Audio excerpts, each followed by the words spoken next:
Kia ora, hello, I'm Philip Duncan. It is Tuesday the 16th of September. Thank you very much for joining me. More windy weather is on the way. We're starting to get a few complaints now from people around the country, going a little bit crazy with the windy stuff as it goes off and on with damaging gusts or just gale force winds. And we are expecting more of this in the weeks ahead. In fact, over the next 2 weeks, basically for the rest of this month, we're expecting several more cold fronts to move on through, bringing bursts of gale force westerlies or westerly quarter winds, heavy west coast rain, and maybe a few temperature changes as well, because that polar airflow is still in the mix, off and on over the rest of the month. So let's try and make sense of at least the next week ahead. As we kick off with the satellite map, you can see the next cold front moving across the southeast corner of Australia. For us though, not so bad. We've got a little bit of cloud around and a few showers, still a bit breezy here and there as well. But overall, today actually isn't too bad, so make the most of it, I guess, is what I'm trying to say, because this stuff from Australia, it is heading our way, of course.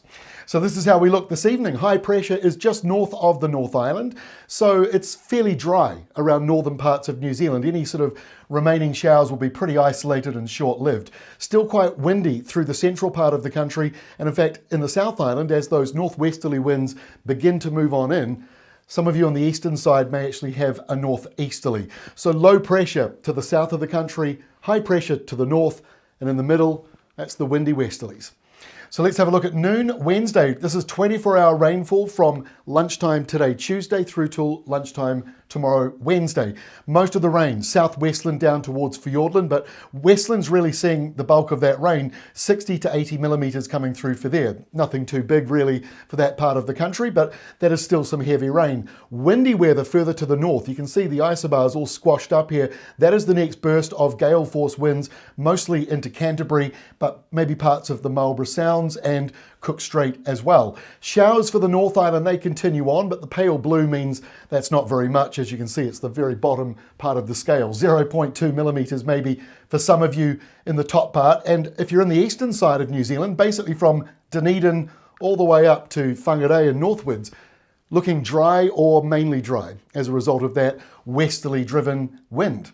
So speaking of the wind, here is that next surge coming in to North Canterbury. Look, this is mostly through the mountains, on the tops of the mountains, but if you farm around those mountains or on the foothills, you can expect some very strong gusts coming into Wednesday afternoon. Now look, further out into the Canterbury Plains, maybe not so bad. You're never quite sure exactly how far that wind goes before it bounces back up into the sky again, but you do see some very strong winds coming through there. That is 120 kilometres an hour or more in those purple shaded areas. In the North Island, still pretty blustery as well, right up into Hawke's Bay. So those eastern ranges and the regions east of them, so parts of Hawke's Bay, Manawatu, Wairarapa, Wellington, those areas could be seeing gusts between 90 and 100 kilometres an hour. So more windy weather is coming through. Jump through to 3 o'clock in the morning on Thursday, and you can see more of that windy weather moving up into the North Island, further into Hawke's Bay, up towards Gisborne. Wairarapa particularly windy, as is eastern parts of Manawatu, Wellington, Cook Strait, the Marlborough Sounds, and the northwest corner of the South Island. So windy nor'westers are moving up the country as we go through Wednesday and into Thursday. And that takes us to noon Thursday, and you can see the polar airflow, the one that is currently brushing parts of Australia, that reaches us as we get into Thursday. So this heavy west coast rain will also be falling as snow.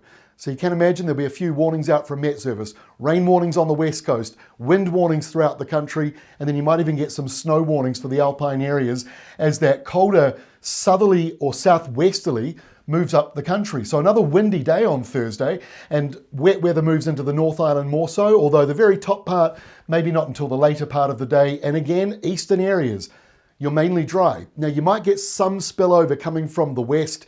That can sometimes just be a few spits of rain, or it can be a burst of heavier rain. But either way, eastern New Zealand not seeing the same rainfall totals as the west coast is, or the western side of the North Island. Now once we get to Friday, because of that colder change arriving, we've got a chance of either frosts or below zero. So this is not always a frost. When it's a bit windy, it can sometimes just mean the temperature's right down, and so wind chill could be a problem. Frosty conditions, or at least below zero weather possible around a large portion of the South Island's interior. Not so much into the North Island due to the wind and the cloud and the showers still blowing around. Here on Friday, you can see that system just pushing by with those showers. They may come into both west and eastern sides, but they will clear away from the south, we expect, as the day goes on. That's because a northwest flow starts to develop in the South Island, kind of drying things out. So the leftovers of that cold front, and you can see it is a cold front, the polar air boundary going up north of Whangarei, although it's sliding out to the east of Northland and Auckland, so you may not feel it quite so much in those areas, but briefly for a time that comes on through. So eastern areas will feel the coldest weather the most as that southeasterly comes on through with a few showers for you, but the skies do dry out around the South Island. And because there's a northwesterly developing, that kicks away, boots away that polar line. So it's only the Chatham Islands that have that on Saturday, with light winds around, high pressure very close to the North Island, or basically tracking over the top. So the winds are light, the skies are mostly dry. Yes, there might be a remaining couple of showers around. Most of the wet weather returns to Westland and Fiordland, and again, that's not a huge amount for you. And now the winds start to build back up again as the high pressure zone moves away and the next big cold blast out of Australia heads towards us.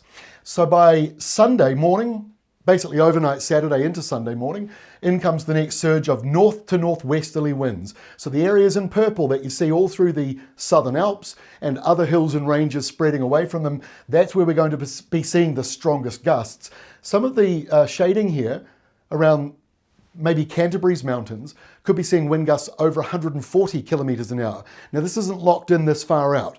We've still got a few days to move things around a wee bit, and once more, the large populated areas may not be seeing those same strong winds.